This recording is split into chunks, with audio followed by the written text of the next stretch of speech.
Warning! The opinions on this podcast are of the hosts and guests only, and may contain childish humor.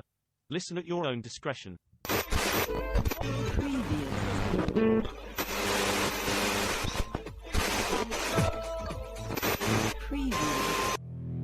And now, please adjust your headphone volumes to an unreasonable level and prepare to enjoy the most dynamic and electrifying podcast that cyberspace has encountered.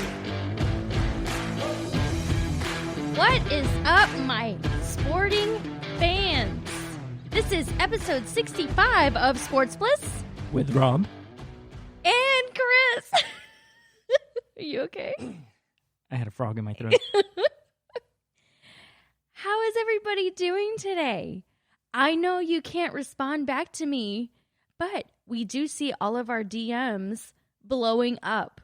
And with that, we want to thank you guys for all of the love and support that you have been showing us on Instagram, on this podcast, whatever. So with that, we thought we would give back to you. We're going to be starting a giveaway this Wednesday, June 17th. All of the details will be going out in a post on Instagram. So if you are not following us on Instagram, do so now, or you might miss out on some merch. At Sports Bliss with Rob and Chris. Hit it. Just hit it. You gotta crack it. I should have just said crack it, right? Yeah. It's beer shout out time. What are you drinking? I am drinking an Elysian Super Fuzz. It's a blood orange pale ale. And how are you feeling? A little tipsy. I will say it has been like 8 days since we drank. I know. I don't know why. And it's like that first sip, and you already feel... I cracked my beer and I was buzzed. And I was buzzed off of my Bard's gluten-free beer. Check them out. They follow us on Instagram, not sponsored. Okay, let's just dive into today's episode because we've got some pretty interesting stuff that I want to hear about. So Rob is going to talk about, does drafting a national championship quarterback, do they lead you to a Super Bowl win? And then we're going to talk about where are some best places to coach in the Power 5 and non-Power 5. And finally, is your personal info being collected during sporting events? Okay, so let's hear it. So I thought it would be fun because, everybody always talks around draft time. We're going to get this quarterback. And then they're like, oh, we're going to win everything, right? Sure. So it made me start thinking. Baker Mayfield, prime example. Yeah. It made me think, well, like this year, everybody was tanking for Tua, right? Before the season, before he got injured, everybody was tanking for Tua. That was the idea. That's what the Dolphins were doing. And they ended up with him anyway. But like next year, everybody's tanking for Trevor. Right? Sure. So,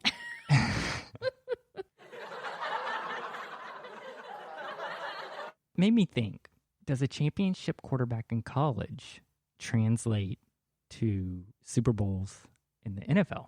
Hell no. So that's your opinion? Yes. Okay. So there's a couple of guys that I was looking at, and we'll go back to this and kind of try to predict who may win the first Super Bowl out of these guys, if any. But I went back and looked at all the way back to Super Bowl 43. So this was Super Bowl 54 this year. Okay. And I went all the way back to Super Bowl 43. You take Tom Brady out, which is Michigan, most of them, right? Okay. But last year, the two quarterbacks, Pat Mahomes, he was from Texas Tech. Okay. Not necessarily a powerhouse of college football. No. Right? Jimmy Garoppolo. Okay. Do you even know where he's from? No. Eastern Illinois. Where is that? I'm just kidding. No, but exactly, right? Yeah. Okay. So then the year before, it's Jared Goff, who was at California. Okay. UCal, the Golden Bears. Go Cal. Go Cal. F Stanford. That was for you, Chuck. But, so he's from Cal. That's not necessarily a powerhouse of football. No. Okay. It was Tom Brady, of course. The year before that, Tom Brady and Nick Foles from Arizona. Never really been a great powerhouse in football. Right. I mean, they're okay, but they're not powerhouse. The year before that, Matt Ryan is from Boston College. They haven't done much. Exactly my Right? point. Keep going back. The year before that, you're getting closer. Okay. Was Peyton Manning and Cam Newton with Okay. Tennessee and Auburn. Okay. Okay? He won the national He championship. didn't win the national championship, but he won a Super Bowl. So basically, the last person to win a national championship and win a Super Bowl was Cam Newton. He hasn't won a Super Bowl. D- No, what do he you- didn't win he didn't win the national championship. He didn't even win it. He They went didn't- to it, but they did not win. They didn't even go to the national championship. So why? He won the SEC championship. They both won SEC championships, but they never made it to a national championship. Okay. Okay? So I'm skipping on down. Then you have Russell Wilson, who was at Wisconsin and North Carolina State. He was at North Carolina State most of the time. Never even been competing for a national championship, right? You're just talking about the players that have won Super Bowls. Yeah, these are ones that played in Super Bowls. Oh, played. Just Okay. played, okay? Sure. Okay. Next, you have Joe Flacco. Do you even know where he was from? No. Delaware, Don't care. right? Delaware, don't care. And then you have Colin Kaepernick, who played at Nevada. He played in that Super Bowl, lost the Super Bowl, but Right. of course he never played for a national championship at Nevada. No. Okay. Then you have old Eli at Ole Miss. They didn't even win the SEC. So he didn't have a chance to even win a national championship. So you keep going down. There's Aaron Rodgers, Cal, Drew Brees, Purdue, Ben Roethlisberger, Miami of Ohio. So none of these guys, and Kurt Warner is even on that list in this last, and he played at Northern Iowa. So none of these guys that played in a Super Bowl or won a Super Bowl ever competed for a national championship. Okay. They weren't even in the discussion. Sure. So I started looking at who's been in the national championships, right? Okay. Okay. So it's been LSU, Clemson, and this is over the last almost 20 years. It's only been a few teams. LSU, Clemson, Alabama, Ohio State, FSU, your Gators. What? You And say it like Texas. as a bad thing. I'm not. What about Oklahoma? They haven't won a national championship. They didn't win with Baker? Baker interception maker? Yeah. No. They Why didn't did- even make it to the championship game. Why did I think? I thought he. They lost to Georgia. I am all out of wax today. Yeah, he didn't. He won the Heisman. No, I know he won the Heisman. Why did I think he played in the national championship? He played in the playoff, but he didn't make He it made out it of the to the- round. he He made made- it to the 4. He made it to the Yeah. final 4. And then okay. I believe, and Josh can fact check me, they lost to Georgia that year. Oklahoma lost to Georgia. And then Georgia played Alabama, I believe, in the national championship. So that leads me to when every year everybody starts clamoring about the next big draft pick, the next prospect at quarterback, right? Okay. So you see the list of the guys that have been in the Super Bowl. They're usually from smaller schools. yeah. They may be Power 5, but But they're not like the powerhouses. they're not the powerhouse schools. Right. And that leads me to the guys that were drafted this year, Tua and Joe Burrow. Well, we don't even know if Joe Burrow's going to play. No, He but didn't even sign yet. eventually he'll play, But you have Tua, Joe Burrow. Tua is going to be. These are the last ones that won the national championship. Tua, Joe Burrow, Deshaun Watson. Those are the most recent. Okay. Okay. And then I threw Trevor Lawrence in Sure. because he's already won and he'll be drafted next year. Sure. So out of those, who do you think could win a Super Bowl or be even in a Super Bowl? None. Well, okay. I don't want to go that far first because it just depends on the team that drafts them. If they're getting, okay, so like the Dolphins, they're basically saying that this one player is going to take them to the Super Bowl. That's a lot of pressure, and I don't think that these newbies are ready for that. Yeah, but you're looking, a lot of these guys were first-round picks. So, Pat Mahomes, first-round pick. Jared Goff, first-round pick.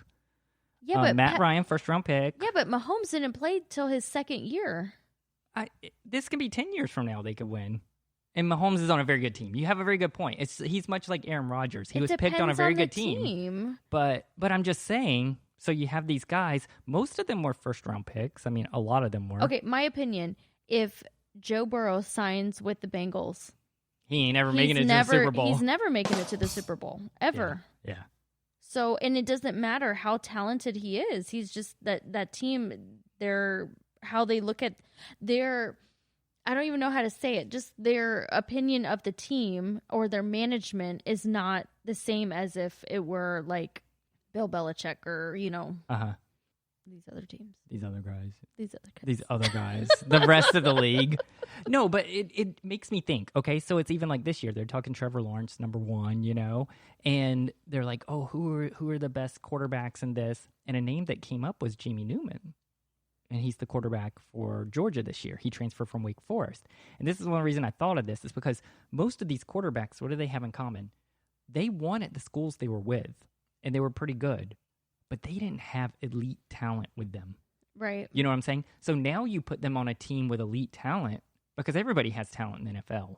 Right. Pretty much. You know what I Yeah. mean? The teams are much more even. It becomes coaching and who the quarterback is, pretty much, and who the leader and that kind of stuff. What is that whole saying? You're a big fish in a small pond, and then when you get to the NFL, you're a small fish in a ocean. Ocean, exactly. Like, it downplays your potential because you have so much more talent around you. Right. Like, it's easy to have all these big numbers at Clemson. My point is easier to have these big numbers at Clemson and Alabama and LSU and even Florida and these sort of places when you have a top 10 recruiting class every year. You have the best athletes in the country every year. Right. But when you're from a small school like Ben Roethlisberger from Miami of Ohio, and he has great numbers, and he ends up being a first-round draft pick, there's a reason he's there. Because Right. he was carrying his team, literally, and playing against better, opponents, meaning a lot of times they were outmatched, and he was having to level them up, Okay. So my theory is it better to draft a kid that's been at, like, a smaller school with less talent or someone from a power school? And I personally think it's better to take someone from a smaller school in a way. I can see that. Do you know what I'm saying? Because they Yeah. have to be better. I can see that. It's much like Brett Favre. He was at Southern Mississippi, Right. and then he ends up being this great quarterback in the NFL. Right. Terry Bradshaw, way back, he was at Louisiana Tech or somewhere like that, some small Louisiana school. It's just like with Tua. I think he's extremely talented. However, I don't think he's as talented as people think he's talented because he was hiding behind Nick Saban. Oh, yeah. He was a great coach. He has other great potential athletes around him. So, well, I mean, okay, let's take a fair comparison in a way. Dylan Gabriel, from the same area that Tua was from. He broke all of Tua's records in Hawaii, right? And he was recruited by USC and Georgia, and he decided to come to UCF. And I'm a big fan of him, so I'm a little biased. But put him on Alabama's team and see how he plays. yeah. He lit it up for UCF against good opponents. I mean, yeah, he was a Sure. freshman in that. He had one of statistically the best freshman years in all of college football last year. Put him on Alabama's team and see how he plays. They'll Right. be like, oh, well, he's playing against SEC opponents. Well, yeah, but he's got SEC guys protecting him and SEC guys catching the ball, So I think it makes a big difference. So what's the verdict? What do you think? I think there's no real answer to this. I think it depends on the actual person and the team that they get drafted to. Oh, definitely. It's all like the luck of the draw kind of thing. And I think it'll be interesting to watch this Jamie Newman to see if he really lights it up at Georgia, because that will kind of prove my point. That he comes from Wake Forest where he had to carry the team, and now he's going to be on a team that has even more talent. If he can turn it up a bunch of notches this year, that shows a lot. That Yeah. it's the team around you, especially in college. And then we'll see how he does in the NFL. Yeah. Yeah, it'll be interesting. Okay, so I came across the list, and I love lists. And it was Yes. about the best coaching jobs in the country. Okay. And they broke it down Power 5 versus Group of 5. Non-Power 5. So discriminatory. I don't like it. So can you guess some of the names on the Power 5 list of the best jobs? And they kind of did it in a category of, winning programs, tradition, Like the teams? resources. Like the actual universities? Is Yeah, that the what you're talking universities. about? Yeah, Okay. yeah. The resources the school has for the programs, the salaries they get, all this kind of stuff Okay. comes into the best type of job. Recruiting area, Okay. that kind of thing. Number 1, Florida. They're not in any particular order, but yes, Florida is there. Number 1 is Florida. I love it. I love it. Who doesn't want to go to the swamp? So you can guess all the ones on here pretty easily. Yeah, I bet. Alabama, Clemson, Georgia. Georgia was not on there. For real? Yeah, they did not put. I was surprised. I didn't see Georgia on there. I may have missed it, but Probably Ohio State. they put Ohio State, Oklahoma. UCF. No, it's Power 5. So, I'll help you out. LSU. Okay. Oh, yeah. You said Oklahoma. Forgot about them. Texas. Forgot about them, too. Texas, because they have a long tradition. And then USC. And they always put USC on here. Why? I think because they need one West Coast team. Oh, yeah. And it has a long tradition. It was really good before you and I were born. Oregon's never really won that much, babe. And they're like really, it's really pretty hard to recruit. I mean, it's easier to recruit there now, but they have to go all across the country. True. You know? I don't know. This barge is not being nice to me right now. What's it doing? It's like, listen. Is it biting you? It's biting me. Okay, let's move to Group of 5, because the Power 5 was easy.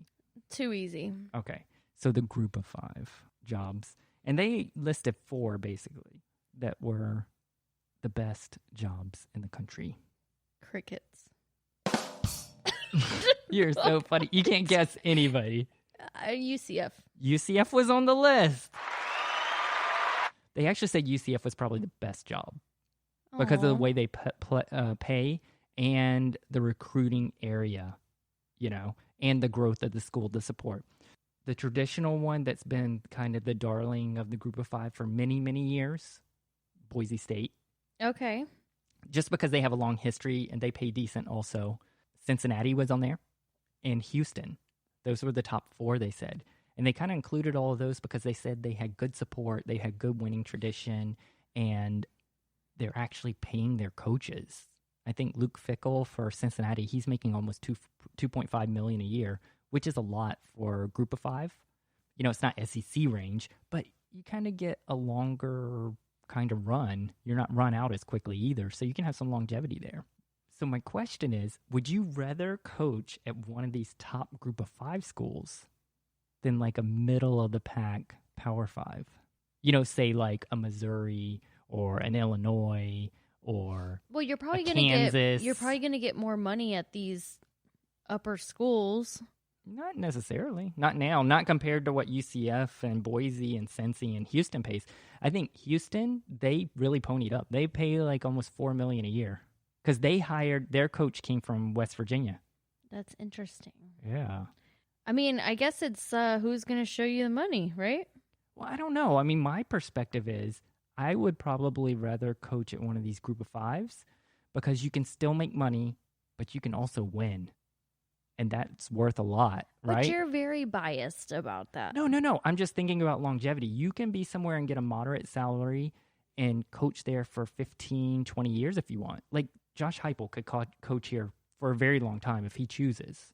Right. You know? Okay, I can You know what I'm that. saying? Or he can follow in the footsteps of Scott Frost and take over a program that's struggling for all these years. Even though Nebraska has tradition, Scott Frost, he would be fired if they didn't give him. What is going on with him? Yeah, I mean, he should have been fired last season. You know what they did, right?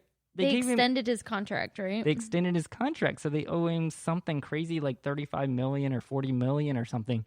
So there's no way they can buy him out. So they're stuck with him. They're stuck together. I mean, with this whole COVID thing and everybody's budgets being cut and all this kind of stuff, there's no way they can. Who's going to buy him out? So I just don't understand that. Okay, now we're going a little off topic, but I have a question for that. Okay, sure. How could you look so good with the UCF team and be a great coach, right? Yeah. And have good recruitment and all this, and then go to another team that's in the Power 5. Okay.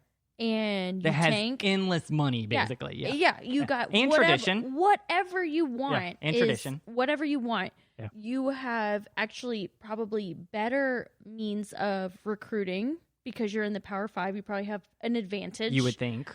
I mean, I'm just saying. No, you would think. You would think you would have an advantage, and he still can't get it together.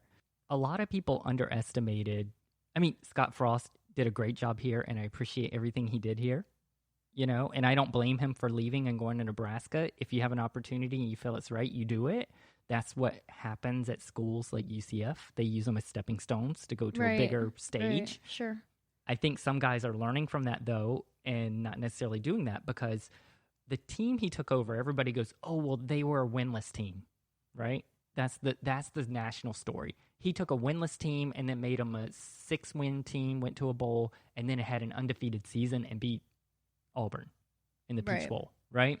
What they're forgetting is a year or two before that winless team, that team won the Fiesta Bowl against Baylor. Yeah, I remember. There was a lot of talent on that winless team, and he had a lot of talent on his team left over from George O'Leary. There was a lot of talent. There were like 4 or 5 players that went to the NFL off of that team. And so they really underestimated a lot of those players were George O'Leary's that won that Peach Bowl. Okay. You know what I'm saying? He got lucky with getting Milton. Well, that's what I'm saying. So is it his coaching or No, is it so the players? So then it's not his coaching. Then he takes over Nebraska that was a mess, had a bunch of guys that were problems, and he's basically been cleaning house these last couple of years and trying to get his players in there. And he would say if his quarterback, Adrian Martinez, was healthy, that they would be winning now, that they wouldn't be struggling. Well, that's everybody's excuse. No, I know. You've got to live through injuries, right? And that's part of the game. And that's what happened to UCF. Milton goes down, and Max stepped up and won a game, but then he lost against LSU. Right. And then now Dylan Gabriel's there, and we lost some games last year because he's a freshman. They won close games. But that's what you live with. You continually turn players over in college. Right. So I think, and then being in Nebraska, I think he underestimated how hard it is to get players there. Before when he played there, they were able to get whoever they wanted. Right. Now kids will stay in Florida and go to an FAU or FIU or UCF or, there's a lot more options where you're on TV every week. So my question is, do you think he regrets leaving UCF? That's the hard yes. The problem is he couldn't say no to Tom Osborne. Well, he has a lot of history with that team. Yeah. He played for the team. He won a Heisman. He won a national championship. Didn't his dad play for the team or something like that? Well, it was Tom Osborne that called him, who was his coach, legendary coach, right? And he's been since retired. And he said, Scott, you need to come home and make us a winner. Make us a wiener. Exactly. And so, Scott Frost even said on the radio here, he said, I knew it was coming. I didn't think it would be this fast. And meaning he wanted to be at UCF for another 2 or 3 years. It was his plan. Right. But he probably thought he wasn't going to get this opportunity again. Exactly. You don't say no to Nebraska, which is his alma mater. It was like his dream job. How do you say no to it? And the other thing he was worried about is that all of his assistants were going to start getting picked off. Right. That's what happens at schools like this. Because you can't pay them as much, they start getting hired by the bigger schools because they just make more, and you can't hold your staff together and things start to unravel. So that was one of his thoughts, is go to Nebraska, take his whole coaching staff with him, and he'll just replicate it again. But he really underestimated the culture that was at UCF. There was actually a winning culture here. Right. And when he went to Nebraska, there's not. The players didn't buy into it. They're more about their own stats and getting to the NFL. Right. Yeah, they don't care. Yeah. Whereas here, the guys wanted to win. They were embarrassed of that season. I think they feel like there's more to prove at UCF. Well, and pretty much they know, at schools like this, if you're not on a winning team, you're not going to get a chance to go to the NFL. Because the scouts aren't going to look at you the same. I mean, you may if you're really transcendent, but more players get a look if you're winning. If you're on a 13-0 team, you're going to have more guys getting a chance. Okay. Let's wrap it up. How are people's identities being stolen or information or whatever it is? How is this happening? I came across this story, and it is really spooky. I'm scared. So apparently it came out that in last year's Rose Bowl game, 30,000 people's faces were captured by facial recognition software. But how? like cameras like walking in? Yeah, they had it. You know how they have like these activity areas where you can interact with things, throw the football, and look at different pictures and all different types of stuff? Okay. You know, like when you go to the game, they had a set of 4 cameras around, and they were doing all these different things. They were analyzing the age of the people, Okay. their gender, if they were carrying any weapons. They could all detect this? Yeah. And then it would run them through a database to see if they were on any government watch lists. Yeah, I'm looking at your face right now. That is crazy. And nobody knew it was happening. Isn't that illegal? That's what some people are saying. Is this illegal? Or is it going to be in the fine print of your ticket? I don't You know. know what That's I'm the saying? question. Like, It could be maybe- that like, it you're might- under surveillance. If they have a Right. sign up that says you're under surveillance, that's all Then they you're need, fine. right? Then you're done. You're But good. the question is, what do they do with this information? Exactly. Do you know what I mean? There's this company, and it's called Visibility, VSBLTY, and they're based in Philadelphia. They're the ones behind it. And they basically said that it was an exercise in audience study to enhance the consumer's experience. Of course they're going to say that. They're Yeah. hiding behind that. That's what everybody says. I mean, I think it's kind of interesting that they can use it to see if they're like people at risk. Now, the thing is they do this stuff in China all the time, Okay. right? They have cameras everywhere. You can't get away with anything. And like, if they recognize you and it runs you automatically, like on AI. Right. And so if you're on some government want list, it pops up on these digital billboards for everybody to see who you are, and they'll arrest you right there. Wow. Yeah. And so that's the scary thing. Are they starting to do that in this country? Well, I don't know if that's going to go any further because everybody's wearing masks now. Yeah, I know. That's the thing. So, I mean, I don't know if this is going to continue. Yeah, but when we don't wear masks? I'm always going to. Now Now you're always gonna wear a mask. Just kidding. I have nothing to hide. I'm not on any list. But anyway, so, this made, I think, Facebook and Amazon and a couple of other ones come out, and Apple come out and say, oh, well, we're not selling our facial recognition to the government for the police to use or anything. They better until not. they come out with laws about making us do it or what they're going to do with this information. Oh, yeah, right. They probably are. They already got it all. They're not that. Come on. They're way more calculated than that. So if they were doing it at the Rose Bowl, they're doing it other places. Yeah. Alexis.